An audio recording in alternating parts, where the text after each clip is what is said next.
मेरा नाम बाबा है। मेरे भरा का नाम नसीर सी, मेरी माँ वालदा का नाम नाजरा सी, ते बाप का नाम मीरदीन सी। असी हुण लाहौर च रहिने आ। साडा पिछला पिंड जिहड़ा छीने सी, सन 47 का जंग लगा, साडा भरा जुदा हो गया। असी दो भैणां भी आ गईयां, मां भी आ गई।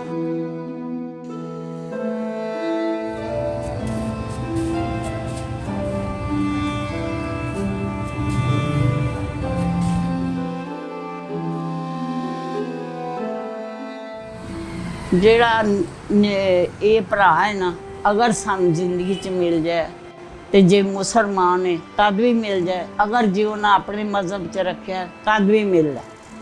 असी उन्होंने मजबूर नहीं करांगे, जिथे रहिंदा रही जाए। ऐ पता होवे कि जिंदा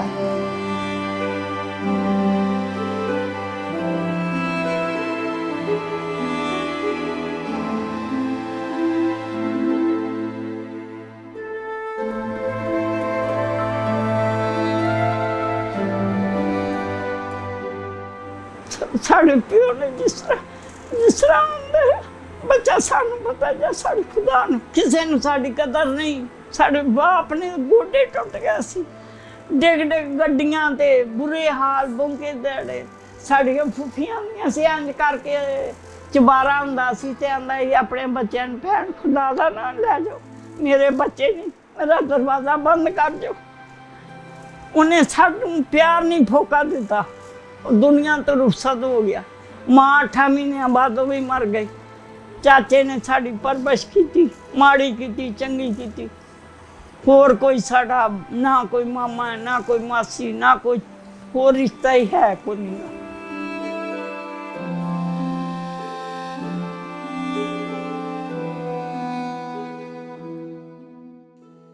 मेरे वालद का नाम मीरदीन, दादे का नाम नूरमाई। चाचा सरदार लियो दा नां, ते वो धर्मतार रहिंदा सी। वो धर्मतार रहिंदा सी, लैदा सी। असी भी लैदा सां, वो भी लैदा सी। मेरी दादी ने ना उन्होंने उत्थे नहीं सी पालिया, दादी ने बाहर ही पालिया सी, क्यों जिउं साडा दादा साडे दरवाजे दे अगे ही किसी ने मार छड़िया सी। साडे दरवाजे दे अगे मैनूं अज भी याद है, मस्जिद दे तकीया। भैन दा नां एक दा रफीया, मेरा नां रुबाबा है। ਜਿਹੜੀ छोटी भैन है ਉਹਦਾ ਤਾਂ ਨਾਂ ही नहीं ना ਲੈਣਾ। ਉਹ 2 ਦਿਨਾਂ ਦੀ ਸੀ, ਜਾੜਾ ਪਿਆ ਸੀ, ਉਹ ਕਿਸੇ ਨੂੰ ਕੀ ਪਤਾ ਹੋਈ ਵੀ ਹੈ ਨਹੀਂ। ਮੇਰੇ ਭਰਾ ਦਾ ਨਾਂ ਨਸੀਰ ਹੈ। 2.5 ਸਾਲ ਸੀ, ਮੈਂ 3 ਸਾਲ ਦੀ ਸੀ। ਮੇਰੀ ਭੈਣ ਜਿਹੜੀ ਸੀ 4 ਸਾਲ ਦੀ ਸੀ, ਤੇ ਵਾਲਦਾ ਮੇਰੀ ਵੀ ਆ ਗਈ ਸੀ। ਮੇਰਾ ਬਾਪ ਲੈ ਆਇਆ ਸੀ, 10 ਪੈ ਗਈ ਲੈ ਆਇਆ। ਮੈਂ 3 ਸਾਲ ਦੀ ਸੀ, ਉਹ 2.5 ਸਾਲ ਦਾ ਸੀ, ਤੇ ਮੇਰੇ ਤੋਂ ਛੋਟਾ ਸੀ। ਤੇ मैं ਉਹਦਾ बड़ा लगन करनी अज भी। तो छोटे आंदियां भी मैं उन्होंने याद करनी आ, रोनी आ। काश ਉਹਦਾ पता लग जाए जिंदा है, काश ਉਹਦਾ पता बच्चा ये भी लग जाए, शहीद हो जाए, हो गया, फिर भी तसल्ला आ जाए। नहीं तो अजे तो पता ही कोई नहीं। अल्लाह दे कोल भेज, अल्लाह पाक बेहतर करे। बिछड़ा कि असी जंगल सी, बियाबान सी। वो इधरों भी घोड़ियां ते आ गया, इधरों भी घोड़ियां ते गए। जंगल बियाबान सी उहदे कोल, समझ ला मील पैंडा जां समझ ला 10 पैलियां। लोकी आई गए ने, औरतां भी तलवारां नाल कट्टी गए ने, जिहड़े बच्चे सी उन्हां नूं भी कट्टे गए ने। जिहड़ा ये साडा भरा सी ना, ये बेचारा साडे कोल जुदा हो गया। जिहड़ी भैन सी ओनूं किसे चंगा घर सी, है सिख ही सी, वो भी मगर वो सिखनी जड़ी सी साडे पिंड दी सी। उन्होंने पता लगा बच्ची खूबसूरत जी, बड़ी प्यारी जी। वो जाके वेख्या, उन्हें आख्या तो भाई मर जाएगा, इन्हें 14 साल बाद घर औलाद होई। वो चुक के घर ले आई, उन्हें संदूक च लकड़दियां च रखदी रही, चोरी चारी उन्हें बड़ा संभालिया, बड़ा अल्लाह उन्होंने अजल दे। ਉਹਦਾ ਭਰਾ ਸਾਡਾ ਕੋਈ ਦੁਸ਼ਮਣ ਸੀ, ਉਹ ਜੈਲੀ ਖਤ ਖੁਤ ਬਣਾਉਂਦਾ ਰਿਹਾ। ਤੇਰੇ ਕੋ ਕੁੜੀ ਹੈ, ਦੇ ਉਹਦੇ ਪਿਓ ਦਾ, ਉਸ ਵਸਾ ਨਹੀਂ ਖਾਦਾ। ਬੱਚੇ ਉਹਨੇ ਵੀ ਸਾਨੂੰ ਲਾਹੌਰ 'ਚ ਉਹਨੇ ਮੇਰੀ ਭੈਣ ਨੂੰ ਪਹੁੰਚਾਇਆ। ਇੱਥੇ ਪਿੰਡ ਜਿਹੜਾ ਸਾਡਾ ਹੀ ਸੀ, ਛੀਨਿਆਂ ਦੀ ਉਹ ਕੁੜੀ ਸੀ, ਸਹੁਰਿਆਂ ਦਾ ਨਹੀਂ ਪਤਾ ਕਿਹੜੇ ਪਿੰਡ ਦੀ ਸੀ। ਉਹਨੇ ਫਿਰ 3 ਮਹੀਨੇ ਮੇਰੀ ਭੈਣ ਨੂੰ ਲੁਕਾ ਛੁਪਾ ਕੇ ਰੱਖਿਆ। ਉਹ ਫਿਰ ਇੱਥੇ ਘੱਲਿਆ। इत्थों वाले मुसलमान गरदार सन, दाड़ी रखी सी। वो भाई जाके आखन लगा मेरी ते पोतरी है। तो स्टेशन ते मेरे प्यो ने फोटो फाटो दित्तियां सी।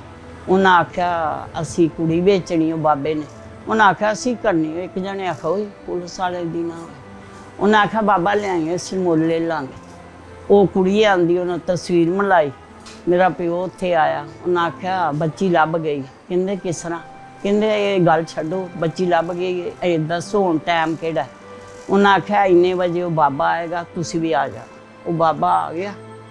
उन्हें आके आख्या नहीं मेरे को तो कुड़ी नहीं है, मैं झूठ बोल दिया। उन्होंने मेजर भी मेरे प्यो का सी यार दोस्त, तो प्यो भी सी पुलिस वाला। उन्हें फिर उन्हें तड़ी तुड़ी दी साड़ी मेरी भैन उत्थे स्टेशन ते दे गए। आड़ा स्टेशन वो दे गए। मेरे प्यो ने अल्लाह का नाम लैके फड़ लिया। पता उन्हें लग गया मेरी धी है। मेरे भी ना तू मेरे प्यो ने पछाणिया। मैं सिर मारिया, मेरा हुलिया ही खराब होएगा, सारा कपड़े कुपड़े गंदे, बुरा हाल। मैं इंज सिर मारिया, अज भी मैनू याद। बाहर निकल के तो उन्हें आख्या चलो तुहानू किते छड्ड आउने आ। सारे जेड़े 4 सन घर जां 10 सन उस पिंड च, साढ़े तो जड़ियाँ वड्डियां दासियां सी 4 ही घर सन कश्मीरियां, दूसरे पता नहीं 2-4 होर। उन्हें आख्या तुहानू छड्ड आईए। जदों छड्डण आए ने वो कोई इधरों निकलिया, कोई इधरों निकलिया, वड्डो मारी करी गया। औरतां ते तलवारां, मुंडे जेड़े छोटे छोटे से उन्हां ते। मैं तो कुछ वेख्या नहीं। मैनू ये याद है कि एक कुड़ जई सी, एक भैणा बूहे अगे बह गई तो मैनू वो नुकरे च लाता। वो मुंडा भाई आया, उन्हें मेरा इत्थों मोढा फड़िया तो उन्हें मैनू चुक के मारे। अज भी मैनू याद। मैनू नहीं पता मैनू उन्हें छुरी नाल ज़िबा किया, मैनू तलवार ना। मैं फिर हो सकता है सहम गई हूँ।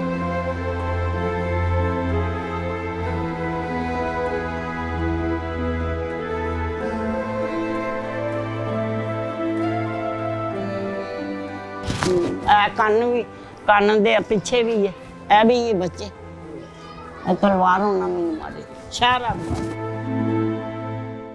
मार के मैनू सुट गया। वो फिर शाम की अजान जून नेरे पै गए होने, लोगों ने वेख्या होना सहकदी होवांगी। वो फिर भाई फड़ के लै गया। उन्हें पट्टियां शट्टियां कराइयां होणगियां, टांके टूंके लवाए होणगे। फिर अल्लाह ताला ने खुशक कर दिता जख्म। वो सरदार दियां 3 धियां सी, 2 पुत्तर सी, बीवी नहीं सी। अज भी मैनू याद है, बीवी नहीं सी। 3 धियां ते 2 उहदे पुत्तर ते एक वो आप। गुरबत सी उंज उन्होंने घर, अमीरत नहीं सी।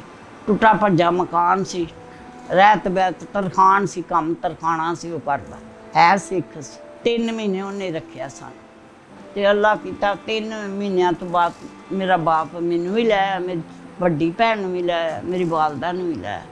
वालदा मेरी भी बच्चे उन्हें सिखा घर मेरी वालदा ने मेरा प्यो लाया। 10 पाती ना किसी ने कि उन्होंने किसी ने लिया, उन्होंने लिया। उन्हें आख्या कि भाई फलाने था होर भी कोई रहिंदा, पुछदा सी मेरा बाप। इस तरह लभे अस तिन्ने ही। असी ऐसा उहदे ते जदों जे बड़ी की वो लभा ने। बार्डर च सील हो गया, फिर कित्थों लभना सी बच्चा। हुण खुले ने, हुण वाली वारस नहीं कोई उत्थे जाना। ओहदा वाकया वेख्या, मैं क्या असी भी तलाश करके वेली, शायद अगर जिंदा किसी ने संभालिया होया तो वह नाम नसीर है, तो खरे वो किसी दिल च तरस आ ही जाए। लेकिन उन्हें एड़ा भाई है किन्ना उन्हें बच्चा पढ़ाया लिखाया, बाहरले मुल्कां च पढ़ाया, तो उन्होंने फिर भी आख्या तू मुसलमान है, असी अपने मजहब दवाया, तू नहीं सिख, तो तू जिथे जा अपना हवाला दे। तो अल्लाह किया उन्होंने भरा की मुलाकात हो गई। तो अल्लाह करे साड़ी भी इस तरह अल्लाह पाक जो भी अल्लाह पाक हो लभा दे। असी तो दुआ मंगने कि या अल्लाह जे जिंदा तो मिला दे, अगर शहीद हो गया फिर भी सन पता लग जाए। मैनू वेखेगा ओड़ा मुंडे ने तुहानू दस पाई है, ओदी माँ भी इहो जी, मेरी वड्डी भैन भी इहो जी, वो भरा भी साडे वर्गा ही होएगा चिट्टा गोरा। मेरे चाचे के पुत्र ने आख्या ना कि मेरे नाल हम उम्र है, कहंदा वो खूबसूरत सी। जिहड़ा इत्थे आके साडा भरा आया आंदा ये नहीं खूबसूरत, वो बहुत खूबसूरत सी, चिट्टा गोरा सी, नैन नक्श भी समझ ला ਸਾਡੇ ਵਰਗੇ ਸੀ, ਐ ਮੇਰੇ ਵਰਗੇ, ਉਹਦੇ ਵੀ ਨੈਣ ਨਕਸ਼।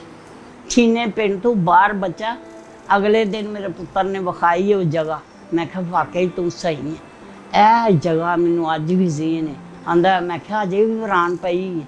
ਆਂਦਾ ਵੀਰਾਨ ਬਿਲਕੁਲ ਜਿਵੇਂ ਜੰਗਲ ਬਿਆਬਾਨ ਨਹੀਂ ਹੁੰਦਾ, ਮੀਲ ਪੈਂਡਾ ਸਮਝ ਲਾ, 2 ਸਮਝ ਲਾ, ਇਸ ਤਰ੍ਹਾਂ ਹੀ ਪਿੰਡੋਂ ਬਾਹਰ ਸੀ। ਕੋਈ ਇੱਧਰੋਂ ਘੋੜੀ ਤੇ ਆ ਗਿਆ, ਕੋਈ ਇੱਧਰੋਂ ਘੋੜੀ ਤੇ ਆ ਗਿਆ। ਤਲਵਾਰ ਹੀ ਉਦੋਂ ਸੀ, ਬੰਦੂਕਾਂ ਦਾ ਫਲਾਂ ਤੇ ਹੋਣਗੀਆਂ ਨੇ। ਮਾਰੀ ਗਿਆ ਨੇ, ਵੱਢ ਵੱਢ ਸੁੱਟੀ ਗਿਆ। ਉਹ ਮੇਰਾ ਭਰਾ ਜਿਹੜਾ ਸੀ ਨਾ, 2 ਦਫਾ ਮਾਂ ਕੋ ਵੀ ਮੈਨੂੰ ਯਾਦ ਆ ਗਿਆ, ਮਾਂ ਕੋ ਆਇਆ। ਆਪਾਂ ਆਂਦੀ ਬਹਿ ਜਾ। ਉਹ ਫਿਰ ਮੁੰਡਾ ਇੱਕ ਖੋ ਕੇ ਲੈ ਗਿਆ। 2 ਵਾਰੀ ਮਾਂ ਕੋ ਆਇਆ। ਮੇਰੀਆਂ ਫੁੱਫੀਆਂ ਦੱਸਦੀਆਂ, ਫਜਰ ਦਾ ਪੈਰ ਸੀ, ਫਜਰੇ ਉਹਨਾਂ ਆਖਿਆ ਚਲੋ ਤੁਹਾਨੂੰ ਅੱਗੇ ਲੰਘਾ ਆਈਏ। ਲੰਘਾਉਣ ਗਏ ਨੇ ਤੇ ਉਹਨਾਂ ਨੇ ਸਾਰੇ ਲੋਕਾਂ ਨੇ ਜਿਨ੍ਹਾਂ ਨੂੰ ਦਾਵਤਾਂ ਦਿੱਤੀਆਂ ਨਹੀਂ ਆਇਓ ਇਹਨਾਂ ਨੂੰ ਮਾਰਿਓ, ਉਹ ਫਿਰ ਸਾਰੇ ਮਾਰਨ ਕੁੱਟਣ ਲੱਗ ਪਏ। ਕੋਈ ਉੱਥੋਂ ਮੁਸ਼ਕਲ ਜਿਹੀ ਬਚ ਕੇ ਘਰ। ਅਸੀਂ 3 ਭੈਣਾਂ, 2 ਭੈਣਾਂ ਤੇ ਇੱਕ ਸਾਡੀ ਮਾਂ ਆ ਗਈ। ਹੋਰ ਕਬੀਲੇ ਸਾਡੇ 'ਚ ਕੋਈ ਨਹੀਂ ਆਇਆ, ਸਭ ਉੱਥੇ ਜਾ ਗਏ, ਮਾਰੇ ਗਏ ਨੇ, ਜਿੰਦਾ ਨਹੀਂ ਰਹੇ। ਇਹ ਸਾਰੀਆਂ ਗੱਲਾਂ ਬਾਲਗ ਤੇ ਹੋਸ਼ ਤੋਂ ਪਹਿਲਾਂ ਹੀ ਫੌਤ ਹੋ ਗਿਆ। ਫਿਰ ਮੇਰੀਆਂ ਫੁੱਫੀਆਂ ਸਾਨੂੰ ਦੱਸਦੀਆਂ ਹੁੰਦੀਆਂ ਸੀ। ਫੁੱਫੀਆਂ ਜਿਹੜੀਆਂ ਸੀ ਨਾ, ਉਹ ਫਿਰ ਜਦੋਂ ਅਸੀਂ ਵੱਡੀਆਂ ਹੋਈਆਂ ਫਿਰ ਉਹ ਦੱਸਦੀ ਸੀ, ਫੁੱਫੀ ਮੇਰੀ ਇਸ ਤਰ੍ਹਾਂ ਤੇਰਾ ਪਿਓ ਸੀ ਲੈਣ ਜਾਂਦਾ ਸੀ, ਇਸ ਤਰ੍ਹਾਂ ਕਰਦਾ ਸੀ, ਬੜਾ ਰੋਂਦਾ ਸੀ। ਤੇ ਉਹ ਹਰੇ 3 ਸਾਲ ਬਾਅਦ ਹੀ ਜੰਗਲ ਤੋਂ ਫੌਤ ਹੋ ਗਿਆ ਬਾਪ। 8 ਮਹੀਨਿਆਂ ਬਾਅਦ ਮਾਂ ਫੌਤ ਹੋ ਗਈ। ਦੱਸਣਾ ਕਿੰਨੇ ਸੀ, ਫੁੱਫੀਆਂ ਨੇ ਹਵਾਲੇ ਦਿੱਤੇ, ਗੱਲਾਂ ਦੱਸੀਆਂ। ਆਖਰ ਅਸੀਂ ਜਿੰਦਾ ਬੱਚਾ, ਸਾਡੇ ਤੋਂ ਕੋਈ 2 ਸਾਲ 4 ਸਾਲ ਜਿੰਦਾ ਅਜੇ ਵੀ ਲੋਕ ਹੋਣਗੇ ਨਾ ਉਸ ਪਿੰਡ 'ਚ, ਨਹੀਂ ਦੱਸ ਸਕਦੇ ਨੇ।